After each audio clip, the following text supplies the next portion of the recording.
this is kind of a tool for discussion that we have with everybody. Essentially, it's a visual representation of all the real estate data we collect in Calgary on our marketplace. So being a commercial real estate firm, we collect pretty well every piece of data you could about vacancy, availability, amenities. So this is kind of based on our data set that we generate and we maintain ourselves. It is based off of cesium ion, and it's kind of like I call it almost like a Google Earth backbone here. But it is very kind of open and available to take different data sources. If anyone wants to talk further about this after, I've got kind of permission from our team to set up work from JLL, the corporate mothership, to set up a call with a researcher to dive deeper into some of this technology if people are interested in going there. But by and large, we use this tool as a way to, show to our clients and conduct market tours and talk about, the general market story as we see it in Calgary. So what I'll do is I'll actually start focusing on where's the opportunity and where's the threat. In Calgary, actually, we're one of the lowest markets in North America. So we see Detroit right over here. We're a step above. These are the average rents per square foot marked to USD on a monthly basis. So we've seen where Calgary was, and we see where Calgary is now. Calgary typically recovers really quick. And the reason I'm showing you all this is because I think this has created a big opportunity for us to revisit and re-envision Calgary. What we're seeing in the West End, and unfortunately red is vacant here, so it's pretty dire, I would say. And these buildings in the West End are not just a little vacant. We have entire, almost city blocks that are completely vacant. So what this is creating is, obviously buildings being lesser maintained. We're having a change in ownership right now, a number of West End buildings, but we're seeing an opportunity for the city and landlords to maybe reactivate spaces and take up uses that are, non-typical. We've all heard about the conversions in Calgary and the city's participation in those. It's expensive. Is it going to work long-term for all of them? It remains to be seen, but we do know that everyone's paying attention to it. And I think there's a really good story here to tell. But when I really started to talk to Ross and the team, I got kind of excited because I actually pitched on this building, on the leasing of it before it was awarded to another brokerage. And this is the old Nexon Tower. What got me really excited about this building was I thought this was a great building to drive activation in. We had a recently renovated park in the front.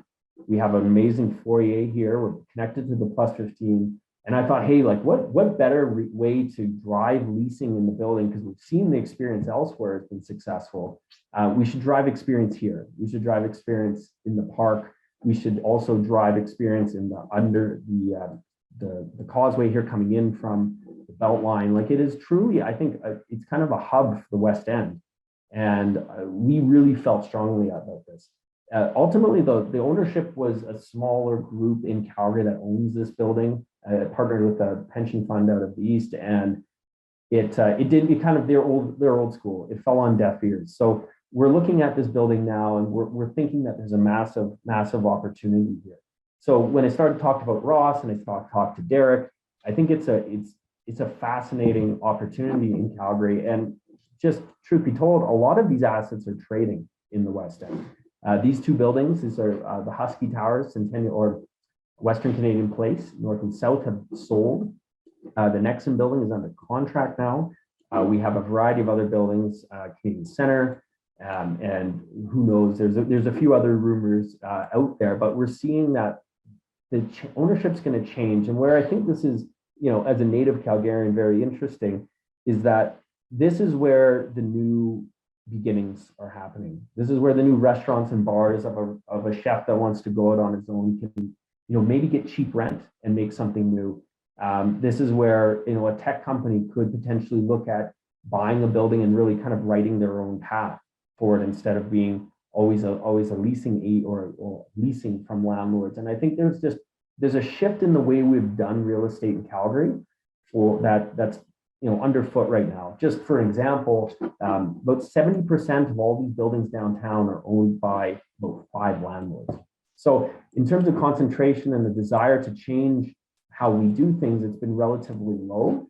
And I think there's a great opportunity here. So it's groups like Derek as well that are starting to activate these buildings. They're activating the Plus 15 network, which is really all through downtown. You can see that purple there. So I think there's an amazing opportunity here. And our tenants are starting to pay attention. What we've seen in the last quarter is we've seen a true flight to quality. Flight to quality, we mean as a movement from lower or higher vacancy areas into more like central buildings, bigger floor plates, more efficient, and just better quality. So that's starting to concentrate office users in the central core. This is, something that's very similar we're seeing in other markets. Either people are really doing away with their real estate, or they're starting to centralize, especially if they're more traditional industries. So the center core is getting a lot of activity, but that's just leaving the west core as I think a fertile ground. And I think there's massive changes that are going to happen, and I'm excited to see it. I'm excited to talk about it. So that's a little bit of kind of how we were looking at the West End, and we're looking at this from a real estate perspective. I guess also the other thing is the programming is becoming more important in commercial properties, and it's a way to bring tenants and people in the community into the area, but also to push out maybe some of the issues that are starting to become more prevalent on things like Stephen Ave. And it's the lack of people within an area that typically causes the issue, because I think it's almost in many times the same amount of there's the same amount of vagrancy. It's just the fact that we have fewer people in the area. And so I think really activating spaces is what's going to somewhat clean up some of these areas as well and bring the regular community back in. The other thing I can kind of give a little bit of commentary on is the conversion of downtown office buildings. It's going to work for some, for sure. Is it going to work for all of this red? Absolutely not. It's going to be a very specific type of building that's going to work, typically side core buildings that have an elevator core on the side of the tower. Those lend themselves to be split up more efficiently. And then smaller buildings. We don't really need 615,000 feet of new vacancy or new office or residential condos coming up, and this would be quite expensive. But I do believe that a lot of the peripheral buildings around either the Beltline area or even in kind of to the Bow River area are great candidates to convert. So anyway, there's a little bit of a kind of a high level there, and I guess I wanted to open the floor now to anyone that had any kind of questions, whether that's about the technology, about what we do, or just general comments on what's happening in the downtown area and core.